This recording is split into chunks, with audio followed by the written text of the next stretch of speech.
All right, so today's webinar, Documenting Africa, Digitally Storytelling African Cultures Through Space and Time, will be presented by Marianne Lewis Cusato, who earned her doctoral degree from the Yale University Department of French in 2013 and has worked at Ohio Wesleyan University ever since. At OWU, she directs the French program and serves as founding co-director of the Global Studies Institute and the Palmer Global Scholars Program. In 2020, she was awarded the Sherwood Dodge Shanklin Award for Teaching. Her most recent publications appear in such journals such as Contemporary French and Francophone Studies Sites, the Journal of North African Studies, the Chronicle of Higher Education, and Expression Maghrébine. Her book project, tentatively titled Marketing the Maghreb, examined the relationships among marketing strategies, reading and interpretation practices, and authorial voice in an era of globalization, especially in the context of some of North Africa's most well-known cultural figures and products that have been packaged in particular ways to appeal to various national markets. And our second panelist is Nancy Demerdash-Fatemi, who is an assistant professor of art history in the Department of Art and Art History at Albion College in Michigan.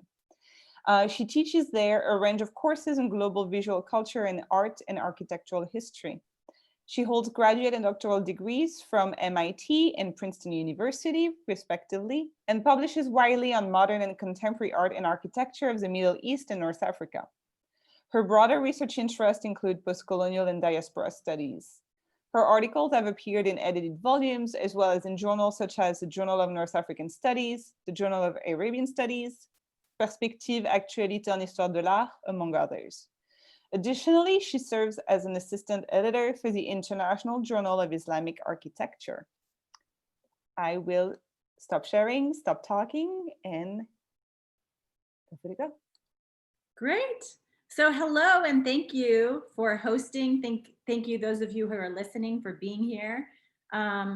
We are just going to take you through the project. So as you know, my name is Marianne Lewis Cusato, and I teach at Ohio Wesleyan University. I teach French and direct the French program, and also co-direct the Global Studies Institute and the Palmer Global Scholars Program. All right. Good afternoon, everybody. My name is Nancy Demerdash-Fatemi, and I'm an assistant professor of art history at Albion College in Albion, Michigan, where I teach a variety of courses in modern and contemporary art, Islamic and African art history, and so on. We want to thank the Florida Digital Humanities Platform for organizing this event today and for giving us the opportunity to share our project and pedagogical approaches with you all today. Great. So we're going to start today by telling the story of how the Documenting Africa project came to be. So Dr. Nancy Demerdash-Fatemi, is it okay, Nancy, if I just call you Nancy? That's way okay. Great. So we met during the summer of 2014 at a National Endowment for the Humanities Summer Institute that was related to contemporary cultural production in North Africa. So from the outset, we were jointly considering all kinds of questions that are related to how African cultural products are produced, distributed, represented, and consumed globally. So 4 years later, during the summer of 2018, we decided to formalize our collaboration and really in a more formal way, bring those interests together through connecting two of our courses, namely my course in French on immigration, the title of which is 14 Kilometers, Mediterranean Immigrations in Contemporary Francophone Cultural Expressions, and Nancy's Introduction to African Art course. Now, the collaboration was supported by funding from the Great Lakes Colleges Association and the 5 Colleges of Ohio Mellon Digital Scholarship Award. So in tandem, these two courses explored artistic traditions and literary, journalistic, cinematographic, and visual representations of African peoples and cultures. So students in both courses were confronting such difficult and complex matters as, first, the biases and mythologies that often permeate Western perceptions about Africa, African peoples and cultures. And second, how one can, and indeed why one should, be attentive to the problems of history, so to speak, misrepresentations, and the importance of historiographic revision. So connecting these courses through an active, experiential, creative, collaborative culminating project, namely the digital platform we're calling Documenting Africa, which, by the way, was built with StorymapJS JavaScript technology. This proved a particularly effective approach for students to satisfy those learning objectives for each class, and also to grapple with the questions at the heart of both courses. So with this in mind, let's go ahead and take a look at the project that we developed. Great. So I'm going to go ahead and share my screen. Let's share this screen. Okay. All right. Hopefully you're seeing my my screen. All right, so this is our website that we constructed, entitled Documenting Africa. As you can see, there's 2 tabs dedicated to art history and French, delineating our 2 projects. We have little introductory blurb.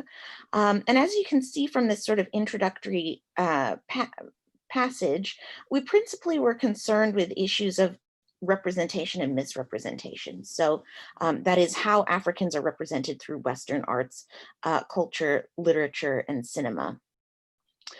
Just as Marianne mentioned a moment ago, we had 3 main learning objectives in mind when advising these student projects. And here you can see them delineated here for us again. Firstly, to have students explore African material culture in its richness and diversity.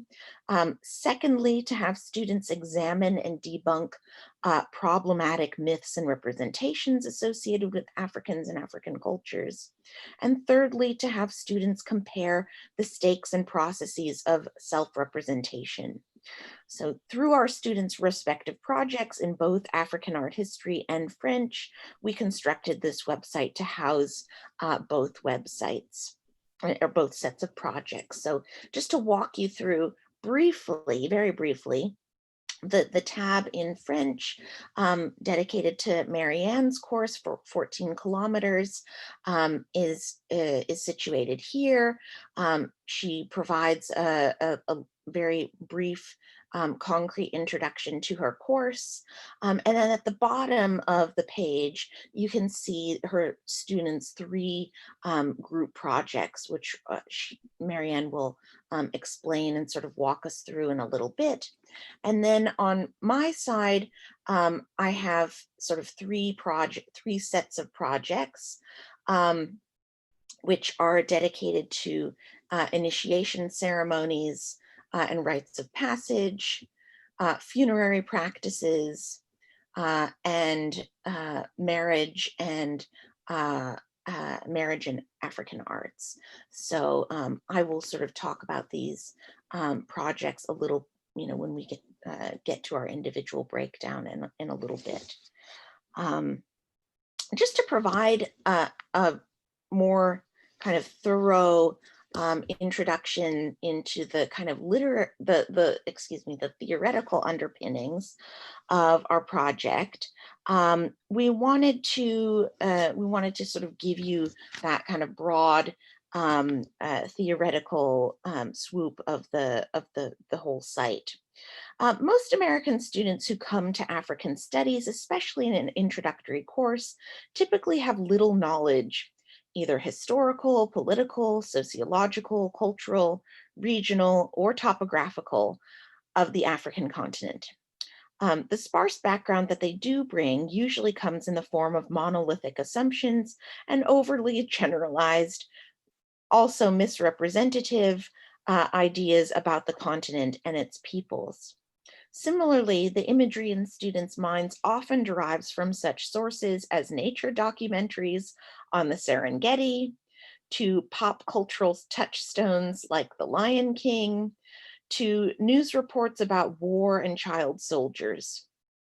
It is not uncommon that in the first few class meetings before certain myths have been debunked, students will unmaliciously but naively refer to and treat Africa, the continent, as a holistic, homogeneous entity.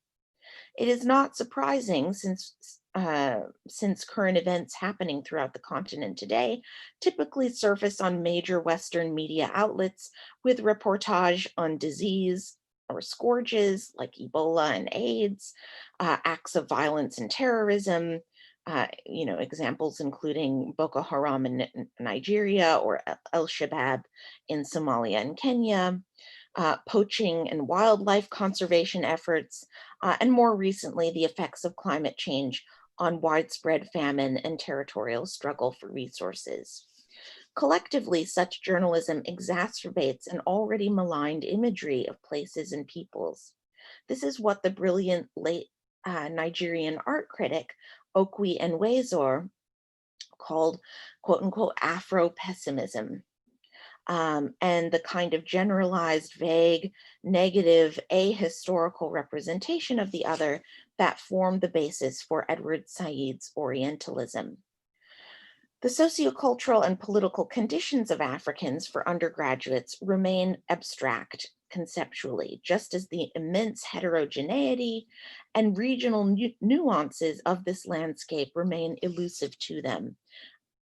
To make matters even more urgent and challenging, not only do most students possess a gap in their current geopolitical understanding of African peoples and nations today, but they lack the critical thinking skills to question the history of why some of those gross misrepresentations persist to this day. As a result, Africans today, as well as their rich cultures and nations' histories, remain largely under and misrepresented, foreign and woefully divorced from notions of progress and potential for American undergraduate students. With these aforementioned concerns in mind, and with a desire to address them in a particularly experiential mode of teaching and learning, we decided to connect our respective courses through this Documenting Africa project.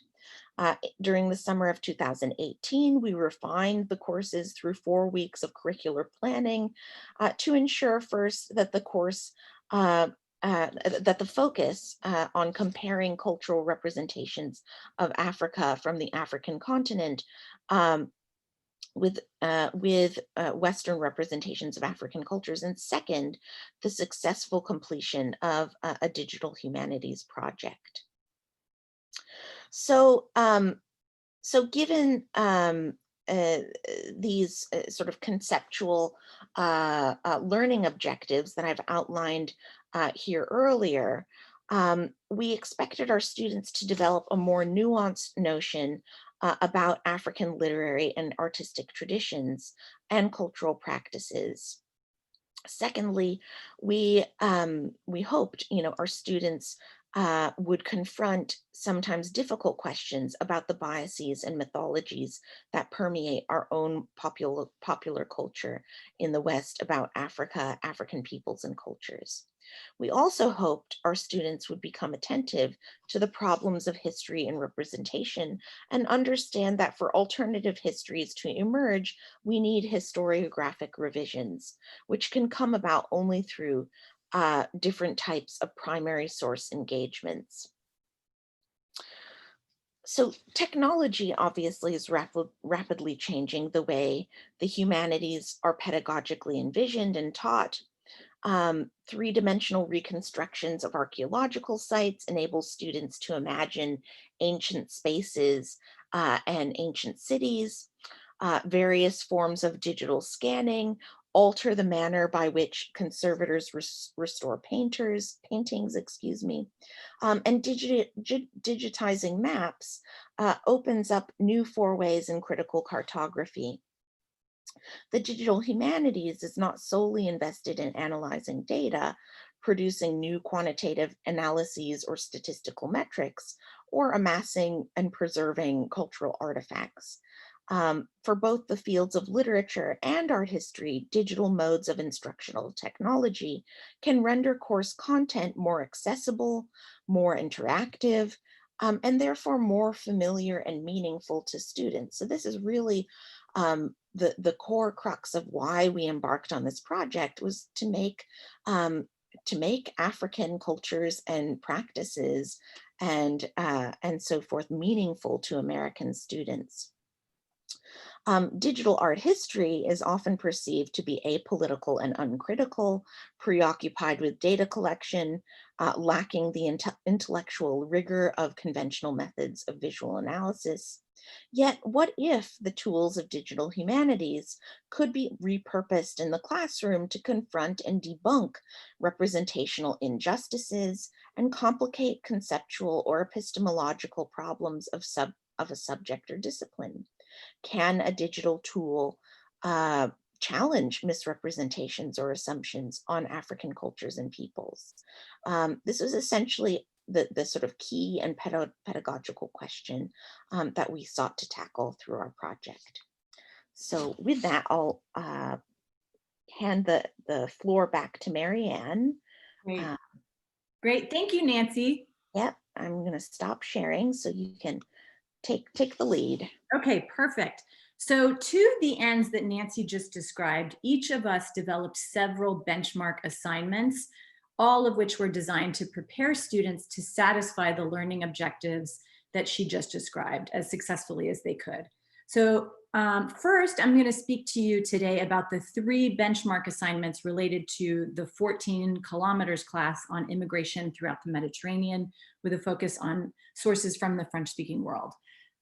Before I offer details for each assignment, it's important to know that my original plan for the class was to focus on the collection, transcription, and dissemination of an oral history from a refugee from the Democratic Republic of Congo who now lives here in Columbus. That ended up not happening. I'll explain that later. And I think it's important to mention this because my sense is that in many digital humanities projects, where you end up can look very different from where you thought in the beginning you would end up. So let's talk about what happened, how we worked to prepare the students, and then I'll tell you what unfolded. So all 3 benchmark assignments were designed as scaffolding assignments to prepare for the culminating oral history project. So I'm going to take you through each of those right now. So the first benchmark assignment was a workshop that I co-led with Ohio Wesleyan's Director of Media Services, Chuck Delalana, on various modes of framing someone with a camera, the implications of various types of video framing and camera angles, and manipulating and thinking through the recording of sound. So this was a very hands-on, pragmatic workshop. So after Chuck's presentation, students paired off to interview one another. They returned to the classroom for peer review. We all watched one another's recordings. We critiqued them. We talked about implications of various elements of the recording. And then we switched off so that the other person could have a chance to record as well. So we concluded the hour-long workshop with discussion about the deep relationship, whether in videography, cinematography, or oral history, between, on the one hand, message, and on the other hand, stylistics. So camera angles, shots, manipulation of sound, and other tools that are associated with video recordings all shape, both literally and figuratively, the narrative that's at the very heart of the story. So by the end of the workshop, students were understanding these concepts in both a deeper and a more concrete way. For the second benchmark experience, our class was joined by Professor Wendy Singer, who is the Roy T. Wortman Distinguished Professor of History at Kenyon College, for a workshop training students to consider the ethical issues that can arise when conducting, editing, and publishing oral histories. I should mention here that Dr. Wendy Singer literally wrote one of the first books on oral history. So we're very fortunate to have her in the region here in Central Ohio. So the workshop, followed by a luncheon, awakened students to the problems of history, especially oral history, and issues related to voice and authorship. It was a key piece in activating discussion around intricacies and ethical issues that can so often be involved in the many steps of framing and retelling a story, especially one as personal and potentially as political as an immigration story.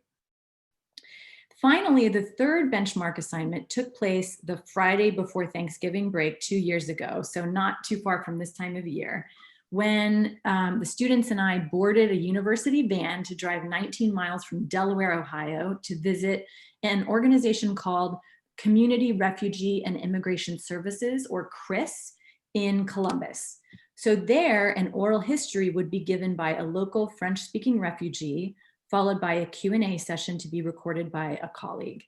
Now, here's when things changed. So upon our arrival at CRIS, it became clear that Tom, the man sharing his story, did not wish for any recording to be disseminated. So this was surprising and a little disappointing for the students who had devoted significant time, energy, and thought to, first, developing appropriate questions to ask him in French, second, considering how to approach such questions in the most respectful and productive ways possible, and third, learning about how to transcribe, how to record, how to translate and present the oral history electronically, which turns out to be pretty complicated. So we really had no time at that point to unpack this. We just sat down, we listened. Tom presented his story with both narrative and images. Students asked their questions. The session was recorded with the understanding it would not be disseminated. And then afterwards, we concluded our discussion with Tom, the CRIS volunteer coordinator, then spoke with the group about the state of immigrants and immigration in the United States under the then current presidential administration. And that was a striking conversation, very, very, it was pretty unforgettable when he shared statistics about funding changes. Tom, it turns out, had arrived days before President Trump was sworn in, was elected. And if he hadn't, he probably never would have been able to come. So it was one of those moments where the personal and the historical really meet at this moment in time. So the visit in total lasted some 2.5 hours and generated a lot of discussion for our drive back to campus. I asked students to articulate their reactions to the visit, and they expressed sincere enthusiasm at the poignancy of hearing a first person and in-person account. They were grateful for the opportunity to nuance the story of immigration that is often depicted more as a political phenomenon than as a personal one, and that tends to represent immigrants as a homogeneous and problematic group.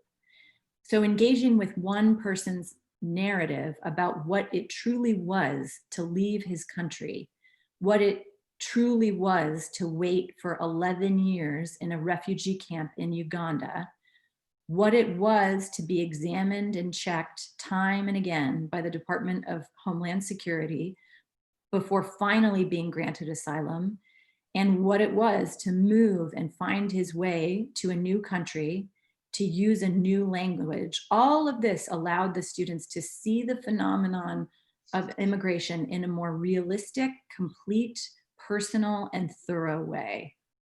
They were also, as I mentioned, stunned at hearing from the CRIS volunteer coordinator, his name is Tyler Reeve, the staggering statistics about just how few refugees are in fact granted asylum to the United States, especially now, and how such numbers pale in comparison with many smaller, less affluent countries.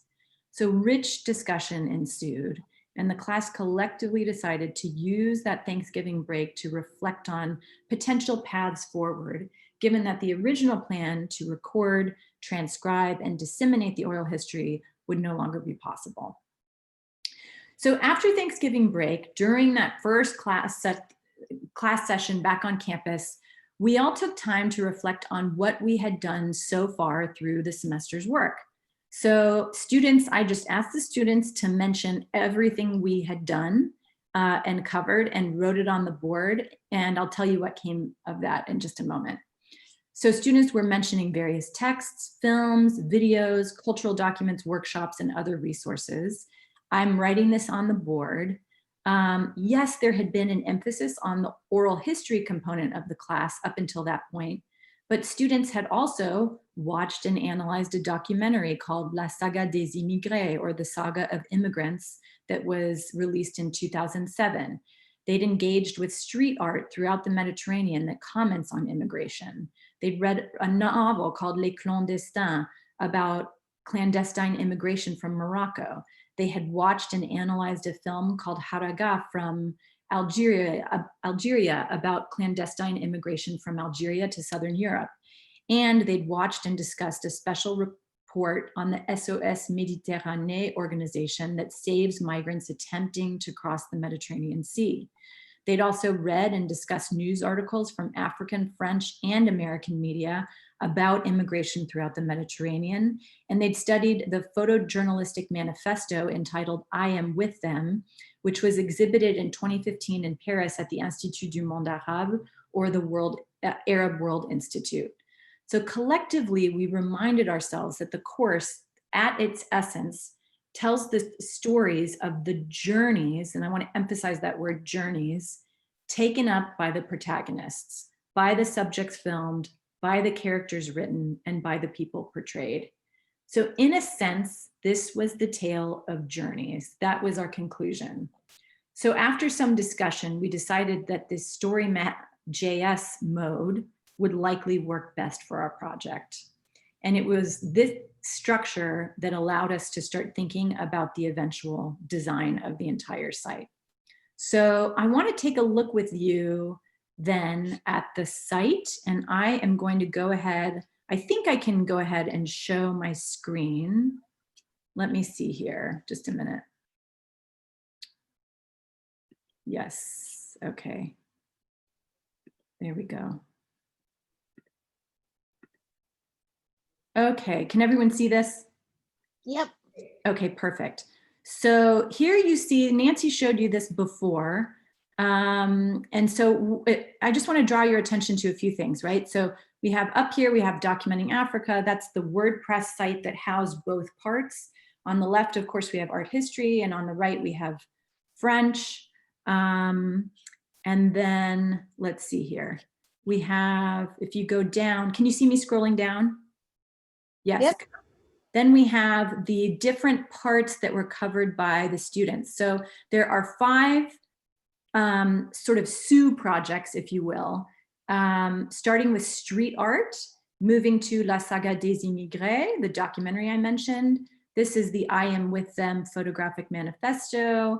Down here you have France 24, the special report on Barcelone la Mort, the documentary.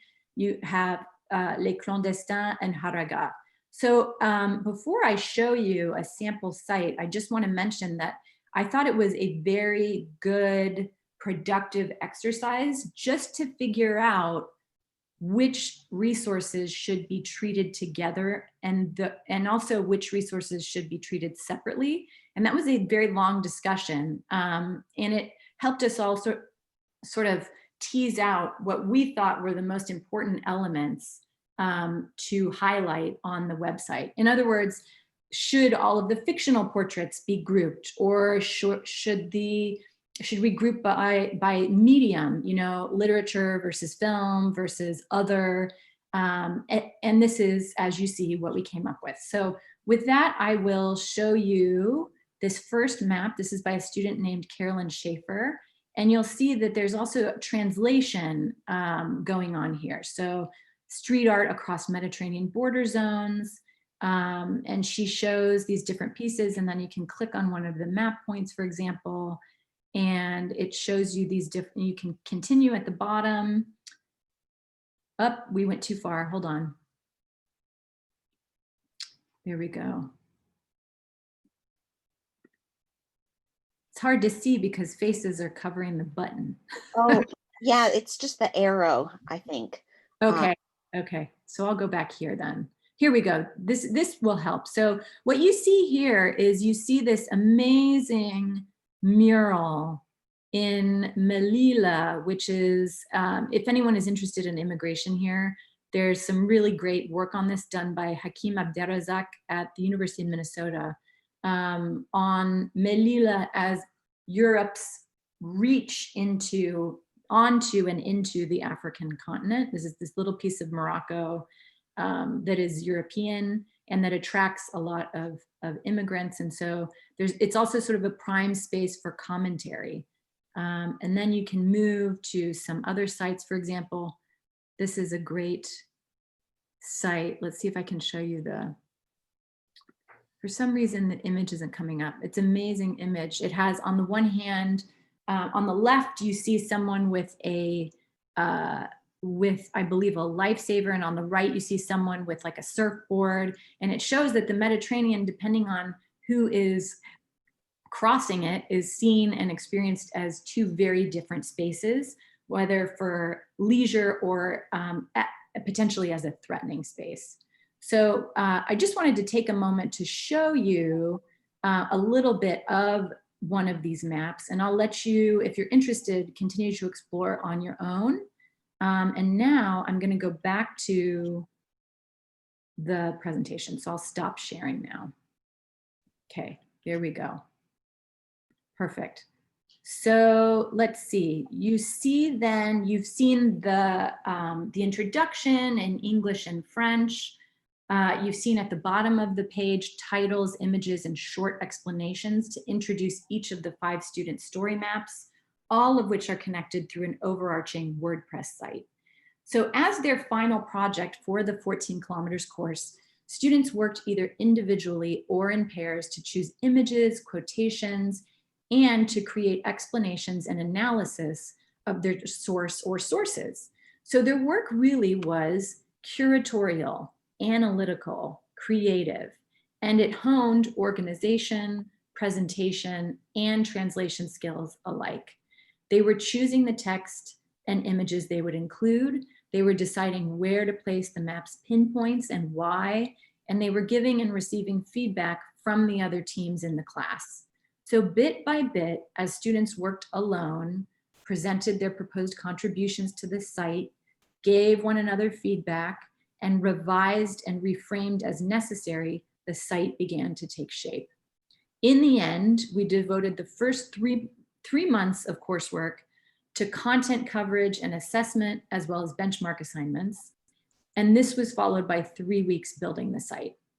The final step post-site construction entailed correcting and finessing the students' translations. So fortunately, a senior student in French was particularly interested in translation, and he decided to, as an independent study project, help me finesse and revise any sort of dangling bits of translation that needed to be dealt with. So in hindsight, it's clear that such a course, one that balances on the one hand content and skill mastery with, on the other hand, a culminating collaborative digital project, requires purposeful and consistent pedagogical movement between the various modes of input and output, whether textual, visual, digital, cinematographic, political, journalistic, popular, or some combination of these. The syllabus and course timeline must therefore be constructed for something like this, with an eye towards balancing the content work with the benchmark assignments, consulting experts, the digital work that needs to be done, and time for collectively checking in with one another as a class. So it's likely that what you plan and what you actually do in the end will look different from one another.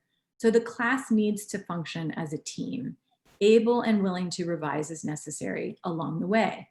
The ability and willingness to rethink and pivot if necessary proved foundational for this course and for the experience, as did maintaining open dialogue with the class about best strategies for progressing and meeting unexpected obstacles that rendered the original plan unfeasible. So with these elements in mind, and with transparent, clear communication among all members of the class, such a course can become, and indeed did become, a particularly collaborative, engaging, relevant, and constructive experience of learning, thinking, reflecting, and creating. So with that, I will turn the floor back to Nancy, who will take us through her course, Introduction to African Art. Great. Thank you so much, Marianne. Um, I'm just sharing my screen again. Hopefully you can all see it. I will begin by actually giving you a little bit of sort of theoretical background um, into sort of African art survey courses at the undergraduate level, and then I'll sort of walk you through briefly my students' projects. So teaching African art history presents instructors with the immensely tall pedagogical order of rendering places, peoples, cultures that are mostly alien to students familiar through experiential learning, connection, and creation. In my course, Introduction to African Art, students encountered a range of original artistic practices from cultural groups all over the geographical and political terrain of the continent. Lesson units were broken down by considering the visual culture and communal usage of objects within specific ethnic and cultural groups of a particular region. Students examined the artistic qualities, the craftsmanship, the contextual roles of a whole array of objects, from wooden sculptures to masks and headdresses to golden bracelets and staffs, other sorts of ceremonial objects, garments and regalia, to comprehend the sociocultural significance and the historical significance of such objects within these people's lives. And of course, to grasp the epistemological connections between such peoples make about their environment and the places they inhabit. Like any introductory course, this too was a survey in its general format. The key challenges of any art history survey are to balance depth and breadth, and to instill in students both the detail-oriented skills of visual analysis on the one hand, and the macro level conceptual abilities of asking broad theme-based questions on the other. And so over the course of any standard curriculum in art history, students not only gain an intricate understanding of how diverse peoples and their visual and material cultural practices throughout the continent differ, but they are encouraged to identify similarities and connections in how these cultural groups construct their art, societies, and conceptualize their worldviews in relation to pivotal political and historical events, as well as centuries of economic trade and cross-cultural exchange across regions. So methodologically and theoretically, however, African art history is fraught as a subfield by virtue of its heritage. Its origins lay not within the field of art history, but in the discipline of anthropology and the problematic, unethical collection practices of colonial ethnographers and bureaucrats on military expeditions in Africa throughout the long 19th century. Thus, the very study of African art was founded under exploitative conditions, and as a consequence has given rise to a number of methodological and epistemological debates about how African art should be approached, analyzed, and understood. As the noted art historian Sydney Littlefield Casper remarks in her much cited article, the eventual field that formed out of these geopolitical inequities, mostly work undertaken by anthropologists, followed the quote, one tribe, one style paradigmatic model, in which the artistic production of one ethnic and cultural group is correlated to one quintessential style and set of formal qualities. So such ethnic and cultural groups became siloed entities, treated homogeneously, accounting little for cross-cultural encounters and exchanges across and among groups, right? So this one tribe, one style methodology really predominated in not just anthropology, African anthropology, but in what would become African art history for quite a long time. So paradoxically, this method of treating ethnic and regional case studies in singular tribal fashions still generally predominates in African art history pedagogy at the introductory level to this day, due to the diversity and kind of sheer multiplicity of African peoples and cultures, and the need of instructors to render the material digestible to undergraduates. So still to this day, we kind of rely on the one tribe, one style methodology, at least in teaching the material, right? At least in presenting the material. Right. Another kind of problematic variable is this issue of time and temporality. Time and temporality and also authorship are yet more variables that add complexity in African art historical analysis, contrasting with conventional or Western art historical methods, which privilege historical chronology and periodization. African art history preoccupies itself more with conceptual epistemologies and indigenous knowledge systems, often derived from contemporary cultural phenomena and observations. This approach to time is complicated by gaps in the historical record and the fact that many African artists may acquire fame and repute, but their notoriety may not be socially linked specifically to the artworks that they themselves produced in their lifetime. So objects' lives and meanings are not necessarily defined by their authorial makers, but instead by their social lives. So Arjun Appadura had this theory of the social lives of objects, the social lives of things. And so oftentimes that is the case in African contexts, right?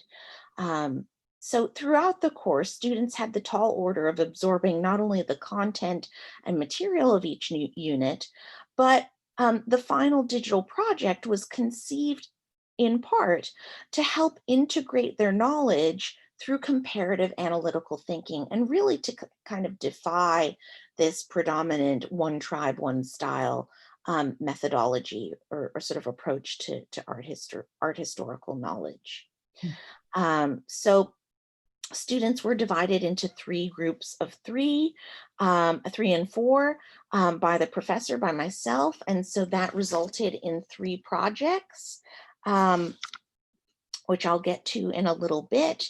As I mentioned, one about initiation ceremonies, one about funerary practices, and one final presentation about marriage and the connection to African artistic production.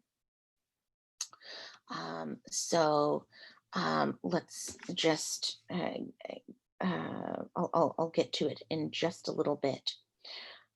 Just like real curators in museums and galleries, students had to critically examine issues of representation.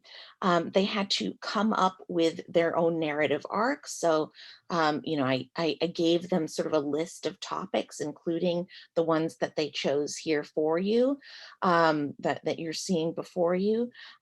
They had to actually choose the objects themselves that they were going to compare.